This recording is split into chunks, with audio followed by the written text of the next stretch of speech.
पूरा ओडिशा राज्य weather briefing करुच्ची जदि देखा गत 24 घंटा अनेक स्थान में हल्का मध्यम वर्षा रेकर्ड होता सहित 4टी स्थान में प्रबल वर्षा रेकर्ड कर सर्वाधिक वर्षा रेकर्ड कर पुरी जिलार गोप ठारे 85 मिलीमीटर। आज सका 5:30 घंटा 30 मिनिट समय उत्तर पूर्व बंगोपसागर एवं यह पाखापाखि अंचल में गोटे लघुचाप क्षेत्र सृष्टि होती सहित जड़ित घूर्णिबलयटी समुद्र पतन ठार 5.8 किलोमीटर उच्चता पर्यंत व्यापी। आगामी 24 घंटा मध्य पश्चिम उत्तर पश्चिम दिगरे उत्तर पश्चिम बंगोपसागर आड़ को गति कर संभावना रही। सेप्टेम्बर 25 तारीख पाखापाखि पूर्व केन्द्रीय संलग्न उत्तर बंगोपसागर रे आउ एक नूतन लघुचाप क्षेत्र सृष्टि होगार संभावना रही। यह पश्चिम उत्तर पश्चिम दिग को गति करी सेप्टेम्बर 26 तारीख पाखापाखि उत्तर पश्चिम एवं संलग्न पश्चिम केन्द्रीय बंगोपसागर दक्षिण ओडिशा उत्तर आंध्र प्रदेश उपकूल रे एक अपपात माने डिप्रेशन रे परिणत होगार संभावना रही। यह सेप्टेम्बर 25 तारीख पाखापाखि दक्षिण ओडिशा उत्तर आंध्र प्रदेश मध्य अतिक्रमण कर संभावना रही। फल आगामी 7 दिन पर्यंत ओडिशा राज्य में वर्षा हमार संभावना रही। मोस्टली अनेक स्थान कि अधिकांश स्थान में वर्षा रहित प्रबल अति प्रबल वर्षा भी रही संभावना रही।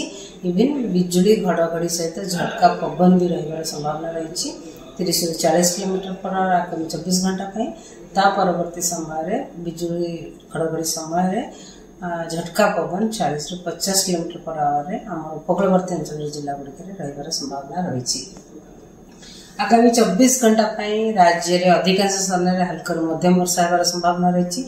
सहित प्रबल अति प्रबल वर्षा गोटे कि 2टा जगह संभावना रही मयूरभंज आउ केउंझर जिले में। सहित प्रबल वर्षा गोटे कि 2टा स्थान में जमीक बालेश्वर भद्रक केन्द्रापड़ा जगतसिंहपुर पुरी खोर्धा कटक ढेंकानाल अनुगुल नयागढ़ कंधमाल कलाहांडी नवरंगपुर रायगढ़ गजपति गंजाम कोरापुट मालकानगिरी जिले में गोटे कि 2टा स्थान में प्रबल वर्षा रही संभावना रही। सबू जिले वर्षा होगा सहित गोटे कि 2टा स्थान में बिजुली घड़घड़ी सहित झटका पवन होगार भी संभावना रही। काली जदि देखा अनेक स्थान में हल्का मध्यम वर्षा होगार संभावना रही। सहित प्रबल अति प्रबल वर्षा होगार संभावना रही सुंदरगढ़ एवं संबलपुर जिले में।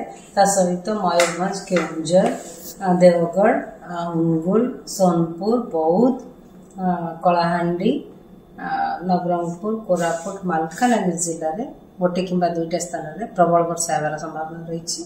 आम उपकूलवर्ती अंचल जिला गुड़िक वर्षा सहित पवन घड़घड़ी बिजुली एवं झटका पवन गति 40 से 50 किलोमीटर पर आवर रही संभावना रही। 24 तारीख रे अधिकांश स्थान में हल्का मध्यम वर्षा होगार संभावना रही। सहित प्रबल वर्षा गोटे कि 2टा स्थान होगार संभावना रही जमीक बरगढ़ सोनपुर बौद्ध बलांगीर नुआपड़ा कलाहांडी कंधमाल जिले में गोटे कि 2टा स्थान में प्रबल वर्षा होगार संभावना रही। अलग जिला गुड़िक वर्षा सहित बिजुली घड़घड़ी झटका पवन रही संभावना रही।